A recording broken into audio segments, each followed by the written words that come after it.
Association of Christian Educators and Administrators, and we're very excited about getting started today. There'll be some other people who are making their way through the crowd. This is actually the tourist season kickoff week, and so you came down and had to make your way through from airports, either Fort Walton. How many of you came to ECP, which is Panama City, right? I came in last. Did you come Fort Walton?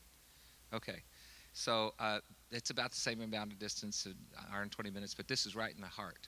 And we're going to get tomorrow night to go out on Seaside and be able to eat together and enjoy some of the ocean and fellowship tomorrow. So you'll hear more about that. But this has been a very exciting time for us to be able to be back this way.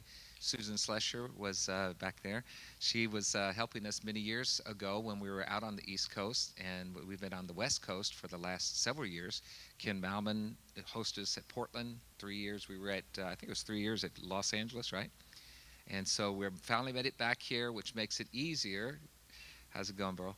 Makes it easier for people to come together because most of the population's out here on the East Coast, and so we're glad that people can actually drive in, which I didn't get to do this time because I'm going to be going Thursday morning to France, and so I had to fly here and fly out. And so, but next year, if it's here, wherever we decide, I'm going to drive in, and you might want to find some people to bring them in with you, and next year. So I'd love to just first of all just say thank you so much for coming. We want to thank the church here, CI Christian International, Vision International Church here, and all the staff. Catherine is in the back. She checked you in, I'm sure, as well as the team here. But this is being hosted by Tim Hammond. Dr. Tim Hammond is the CEO, I think, of Christian International. Is that the correct thing? And so he's also put together the whole program here with Stan, and so very excited about being out here with Tim because this is my first time here. So Tim, come up and welcome. Let's give Tim a hand, and we're just honored that you're serving us. Thank you, Tim. Well, praise God. It's good to have you here. We still have quite a few people coming, so I think they're still making their way. We have another 20-something name tags to pin on people.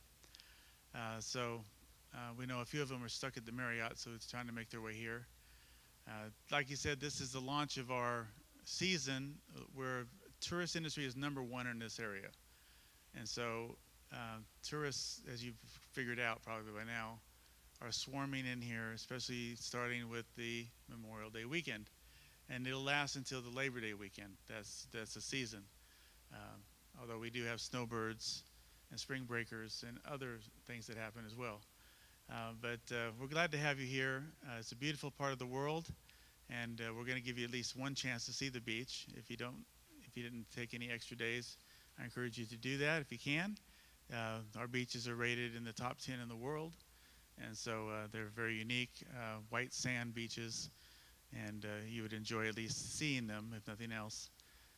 We're going to go take you down to Seaside, which is right on the beach, tomorrow night as our social time. So if you join us for that, you'll at least get to see it. We're excited about having ACEA here. And this is our first time, as you mentioned, to host the ACEA Summit. And we believe that God's doing wonderful things when it comes to equipping and educating his people, especially in this season. It's an important season that God's doing in the world today. I get a chance to travel to different parts of the world, and everywhere you go, they're saying the same thing. There's reformation afoot. There's transformation happening. There's leadership needed desperately. And so for those of us who have accepted the call to equip and educate the leaders of the church and of the communities that we serve, we want to do better. We want to learn. We want to grow. We want to help one another. And that's really the heart of ACEA. We're here to help each other to be profitable for the kingdom. Amen. So that's what we're about. That's what's going on this next couple days. And you're going to hear from a lot of different people. We have some of them aren't here yet, so we're waiting for them to show up. But they'll be here, I'm sure, by tomorrow at least. Tomorrow's a long day, so we'll start at 8:30 tomorrow. And we'll finish around 5 o'clock. and then we'll all go down to Seaside together. Today, as you see, we started just a little bit late, giving people a little more time to travel. Probably people were optimistic about how long it would take to get from the airport to here. So it looks easy on the map, but as you probably all figured out, it's not always that easy, especially in season. So we have a few more people coming even today. So what we're going to do to open up is we're going to do some introductions around. Usually Ken handles this, Ken Malman from Portland Bible College. He's the one who does an excellent job with that, but his voice is very weak at the moment. We're praying for him, so if you'd like to put a few prayers in for Ken. Since he's supposed to speak today, we shifted him to tomorrow to give him a break, but he needs his voice back because we want to hear from him. But he would normally moderate the introductions. And probably what we'll do is as people show up throughout the next couple days, we'll just keep doing introductions around so you get to know who you're with and what's going on. And so we're going to do that for the next few minutes. And what we're going to do is I'm going to have you just go around the room and say who you are, where you're from, what your ministry is, what it's about, in just a few minutes. By that I mean actual minutes, not preacher minutes. Just to be clear, so because we need to get at least through all the introductions. I don't usually tell much stories. Those of you who know me, some of you do, some of you don't. But my background is actually in engineering. I was a professional engineer in my first career.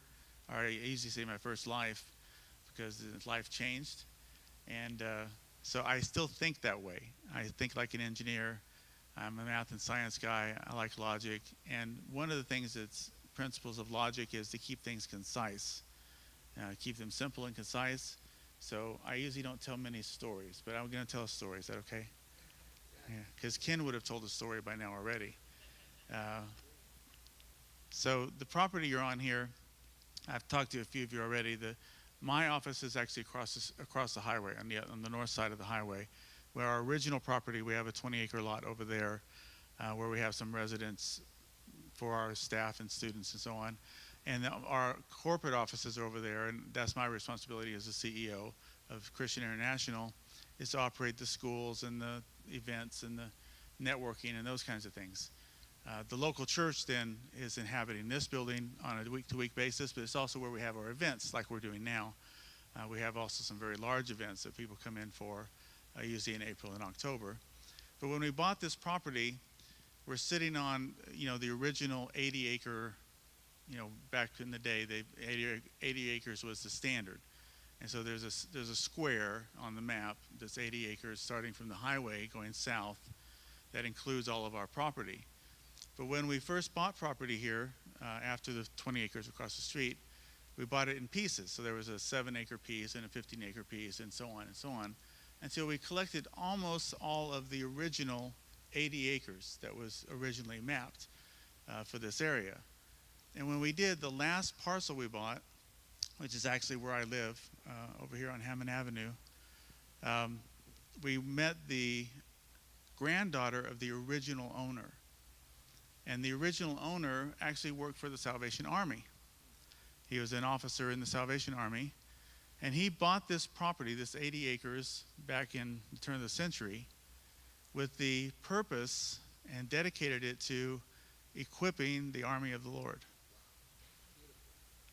And it got broken up generationally, got sold off and used for other purposes until we came, providentially, and recollected the acreage. We have almost every part of it now.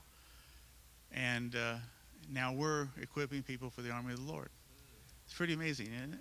Because we had no idea until that very last piece when that granddaughter showed up and said, I remember as a little girl coming here and my father pouring oil on the land.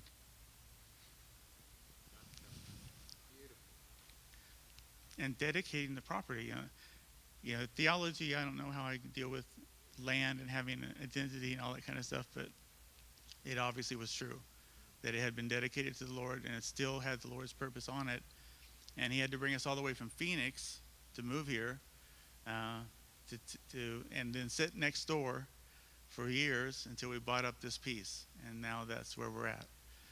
So anyway, that's my little story I like to tell once in a while. To just give you the lay of the land in general, there's a set of restrooms off the main foyer where you came in. There's also a set down the hallway on this side where we have our gymnasium and fellowship hall over here.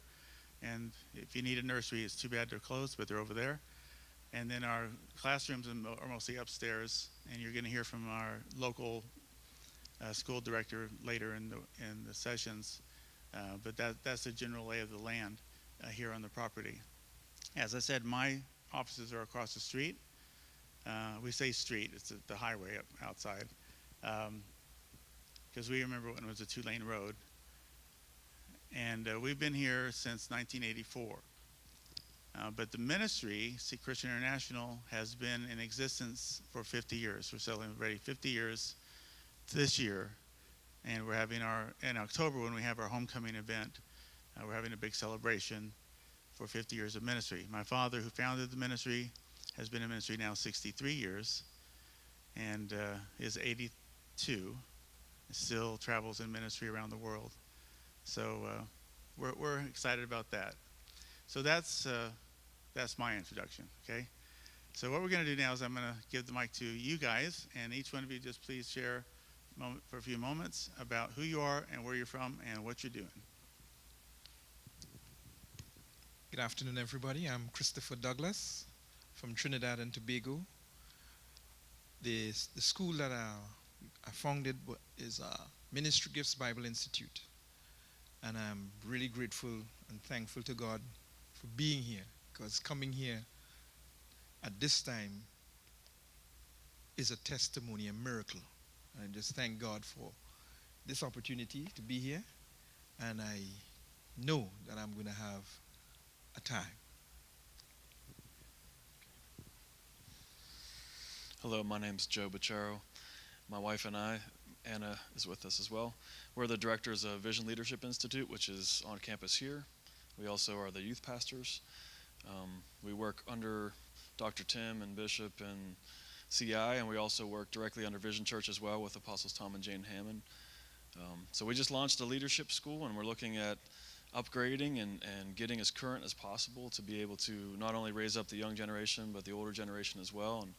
And everything that CI stands for and has pioneered over the years, we're testing it, we're trying to figure out how to get people to understand what equipping means. And a lot of the things that will be addressed this week are, we're really eager just as well to find out what does God have prepared for us as the church, and how do the schools factor into that. So it was nice to meet you guys. I'm Bruce Campbell, and this is my wife Sherry, and we're members here at the church. We're not really in the educational field here, but we're here learning. So that's our story.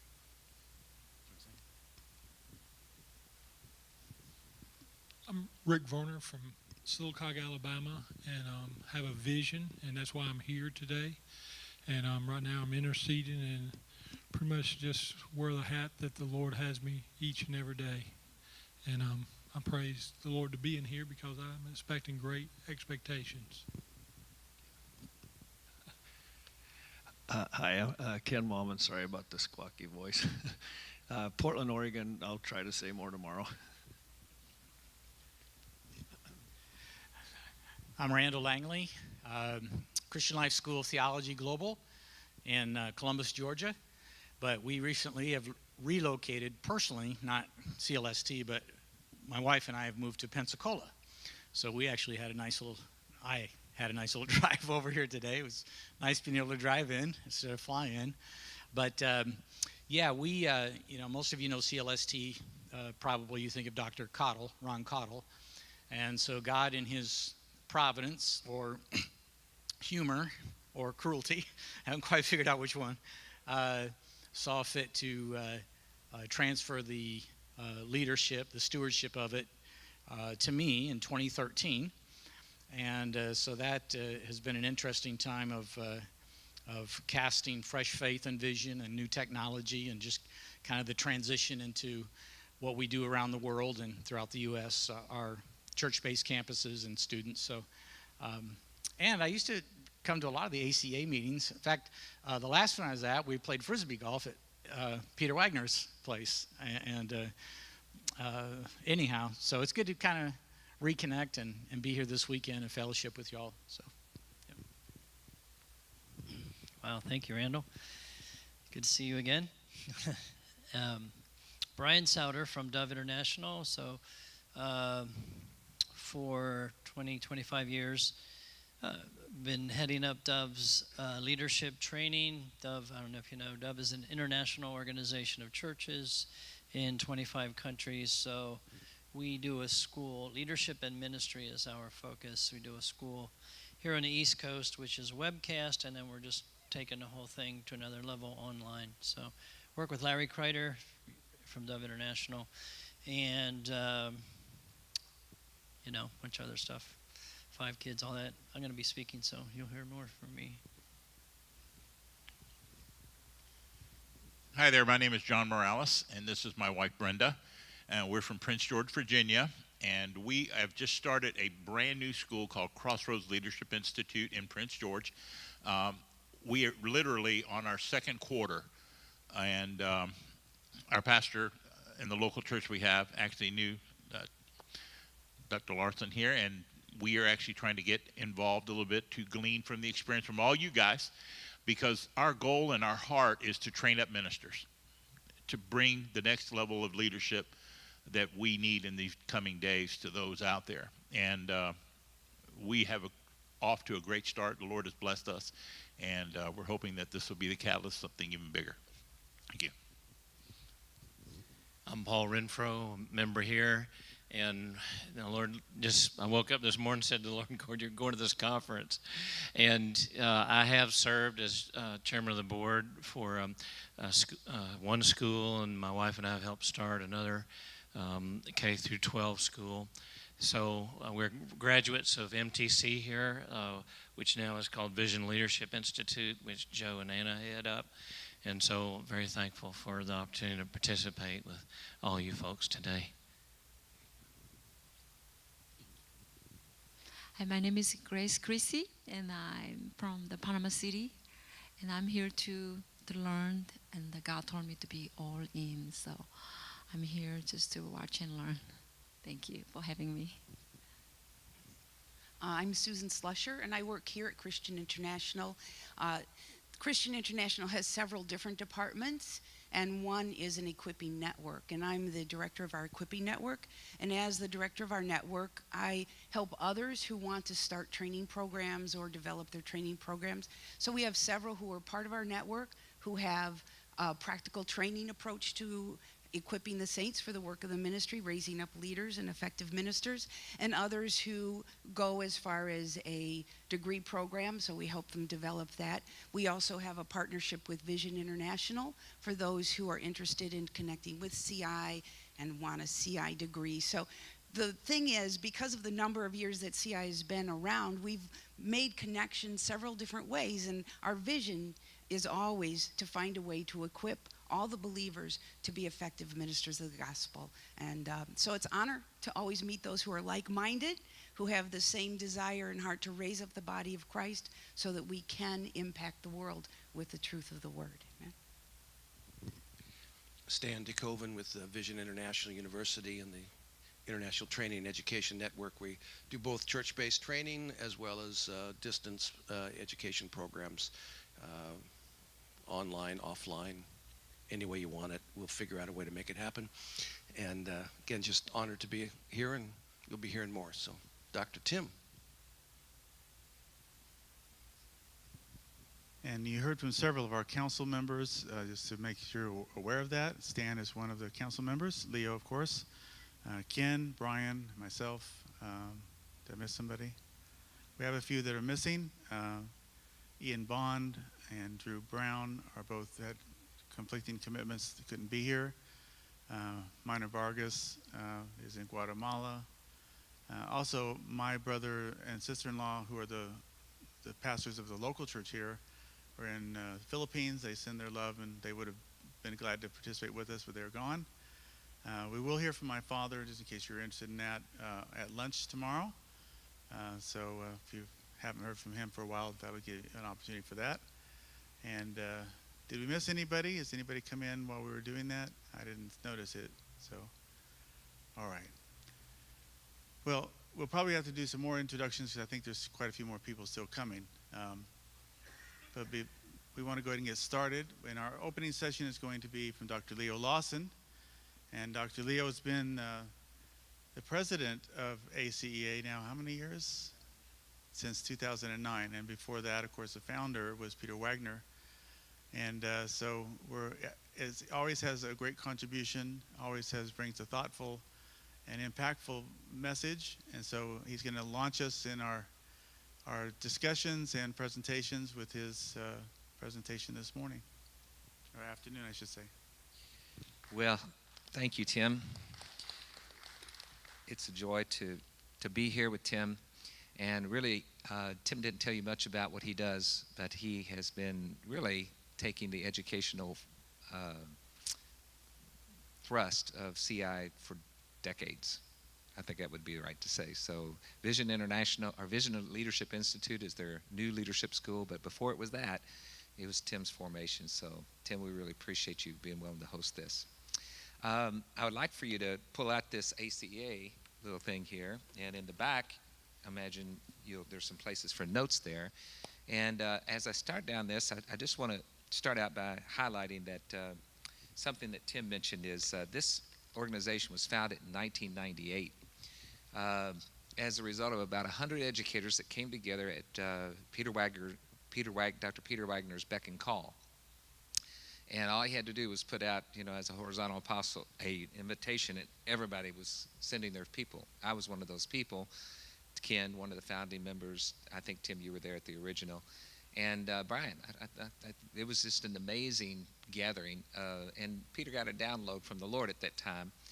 And the Lord gave him this ACEA idea as a creative alternative to accreditation. So you could have credibility through accountability without going through the accrediting agency, but yet still be able to have association with people. And that's what the ACEA has sought to do throughout since 1998. So what is that, 18 years? 19 coming up on? I mean, we're coming of age. And so there's some new things that we will be talking about a little bit later on. But Peter Wagner, Dr. Wagner, has gone to glory. He's actually enjoying his first ACEA meeting from heaven and watching us, and I'm sure celebrating the gift that he has been to the body of Christ. He has such a reward in heaven. One of the things, he started 8 organizations. One of them was the Apostolic Council for Educational Accountability, and started in 1998 and developed through the years. In 2006, Peter was moving into his 80s and thinking about succession, and has written like 60 some odd books, and just thinking, okay, I need to put people in place. So for 3 years, that was his succession plan from 2006 to 2009. He decided then, after training me, he would put me in to carry this organization, and the other 7 organizations went to other people like Cheon with the Wagner Leadership Institute and others. First thing I did was say, this is too big for me, too big of shoes to fill, Dr. Wagner, so we formed an executive council. And they have served for years, and we've had new members come on to the executive council recently, Stan DeKoven and Minor Vargas, and so we'll be meeting some of those people throughout the time here. But one of the things that Peter, when I first sat down in 1997, I think it was, I sat down with Peter. I said, Peter, what you are to the body of Christ in the area of church planting, church growth expert, I said, I want to be in the area of campus ministry. And so he said, okay, I'm going to put you on a track. So he put me at Fuller Seminary, getting my master's and my doctorate at Fuller Seminary under his tutelage, really, and helping me to kind of navigate those waters, as he says, alligators. What was the name of that book? Something about alligators, you have to be able to manage that issue. And Peter was like a mentor in many ways to many of us, giving us the opportunity to write. He would come then in 1998, a school that I started called the Graduate School of Campus Ministry, which was an extension of Fuller Seminary. And we trained during the 7 years before my sabbatical to finish my doctorate. And we trained 350 people. And Dr. Wagner would come. He was teaching a course called Strategic Missions Dynamics. In other words, how to put a strategy on the ground that is dynamic and contextual for the situation that would change and bring transformation. That's just what Peter does best, right? Whether it's prayer or whatever. Well, my first course at Fuller Seminary was with Dr. Charles Kraft, Worldview for Christian Witness, and then he invited me. He says, why don't you take cultural anthropology with me? I said, okay.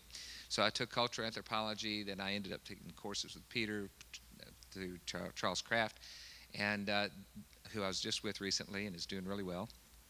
And so I really enjoyed my time at Fuller Seminary. In fact, I enjoyed it so much I stretched it out from 1994, and I got my doctorate in 2010. So yes, it took me a while to get through, but that was because I was doing the graduate school campus ministry, which was doubling 35 one year, 17 one year, 35 the next, 75 the next, and 150 the next. So I was in the doctoral committee said, if you don't take a study sabbatical, we're gonna kick you out of the program. You're not getting enough focus here. So I did take a sabbatical in 2006 and finished my doctorate in 2010. Some of what I'm going to be sharing here today is what is coming out of that doctorate. And so I'd like to make this a discussion because many of you through the years have heard me talk about the issue of postmodernism. Basically, in 2004, there were more moderns on the campus than postmoderns. That is not the situation today. The foment that we see on university campuses and the reactions that we're seeing, it's really the result of a lack of perspective that moderns just look at these postmodern college students and say, those guys are crazy. I was watching last night, Tucker Carlson, campus craziness, and so there's all kinds of crazies out on the campus, but it's not crazy to them. It's pretty normal. In fact, there's a reason why it's normal for them, and I would suggest today that there's a shift. The postmodern shift that we're looking at is fully arrived on college campuses. Now, we have a choice as educators. Either we get to become bicultural or we become irrelevant, because the postmoderns are coming off college campuses. They're going to be some of the ones who, just like Joe here, Evan Almighty. This is Joe Almighty right here, if you've ever seen the movie. Okay, so Joe Almighty graduated 4 years, Duquesne, went through medical school, found a way into ministry here, and has been doing this now for many years. So we're going to have college students who are going to come out of liberal, crazy, campus craziness and postmodern mentality, and they're going to kind of trying to find their way into your school. So learning to be bicultural so that you can actually train the 30 and 40 and 50-year-olds that are inclined to your schools the way that we've designed them in the past. Or, hello, Miss Crawford, good to see you. We'll get to visit with you in just a few minutes. So learning how to do that with the 30 and the 40 and the 50-year-olds is it's going to be pretty easy for us because we've done that. We've done that kind of school. But trying to do it for the teens and the 20s and some of those 30-somethings, that's going to be something where we have to learn to be bicultural in our approach. I confess I'm learning just like you. My native worldview is modernistic, but I took time in my doctorate to study postmodernism so that I could learn to be bicultural, not bipolar, just bicultural. All right, sometimes I feel both, but trying to be both. But being postmodern, I just recently planted a church on the college campus. My doctorate was in postmodern campus church planting. It's called parallel church planting on a college campus, and I just put that model out of Cheon's church out in Los Angeles, put it on the campus at USC, at the University of Southern California. You talk about 55,000 students, and learning to come from my native modernistic worldview presuppositions and trying to contextualize the gospel for postmoderns, I had to learn to be both bicultural. Not only that, but learn to train this Fuller Seminary graduate student, graduate from Fuller, he's 32 years old. I had to train him in how postmoderns think, even though he's closer to it than I am. But he grew up in church, and most people that grow up in church have as their native worldview, they have modernism as their native worldview. Not all of them. Some of the people that grow up in church actually are getting postmodernized by the great postmodernizer called the internet. And so they end up being postmodern, and as soon as they get half a chance, in other words, when they graduate from high school, they leave church. As you know, 80% of those who come to the college campus will have attended church or synagogue the year before they come to the college campus regularly. That is 2 to 3 times a month. 80% of our freshmen that come to our college campus will have done that. But within 2 years, 50% of them will stop attending church or synagogue. They were looking for that half a chance to get away. And then from 18 to 30, 2/3 of them will stop attending church. If they were raised in church, 2/3 will stop attending church. And when Ed Stetzer goes and does an interview with them and says, okay, you left, why did you leave? Did the pastor offend you? Was there something that was bugging you? What's the number one reason that you left? Number one reason for most of them, the majority of them, was church just didn't feel like home to me. Just didn't feel like home. And so, in other words, they could go to church on Sunday morning, sit there and listen to the pastor, and if they had modernism as their native worldview, they knew how to get something out of the pastor's message, and felt great about it. And they would leave and Sunday afternoon go down to the Postmoderns at their nearby mall and hang out with them. And they knew how to be bicultural enough to get along, but it just didn't feel as native to them. However, there is a group of young people who grow up in our church that have postmodernism as their native culture. They've watched enough television or internet, and et cetera. They have postmodernism as their native worldview, and they're bicultural enough to know how to go to church on Sunday morning and how to get something out of the pastor's sermon. But when they leave church and then on Sunday afternoon go down to the mall and they're hanging out with their postmodern friends, well, that feels like home to them. Culturally speaking, it feels like home. So when either of those graduate from college, they get challenged with all the sex, booze, and drugs and philosophy professors on the campus. 60% of our 18 to 25-year-olds will go to a college campus and take a freshman course somewhere, sometime. And so they get to the campus, the 40% that don't, go in the military, or you can find them in bars. Regardless of which way they go, campus or not campus, they still have a choice to make whenever they graduate at 18. And that choice many of them make, right? Being a youth minister, How do we prepare them for that choice? Well, 2/3 of them will end up leaving the church between 18 and 30. And 2/3 of those that leave the church will never be back. These are all rough numbers, but 2/3 will never be back to church. Well, when they get married and have children, they're going to start raising those children. They're going to come back. No, they don't. 2/3 will never be back again. We lost them. We raised them in church, but we lost them. Wow.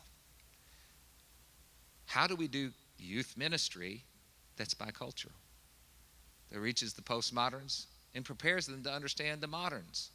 How do we take the moderns and say to them, hey, let me explain to you how these postmoderns are thinking and how you can communicate your thoughts and values to them contextually? Well, first of all, we need to understand postmodernity. And somewhere there's going to be a slide that comes up. And while I'm going through this, I'm going to get to some questions. I'm going to ask you to take this out in the back and answer some of those questions, because we're going to have a little dialogue in just a few minutes.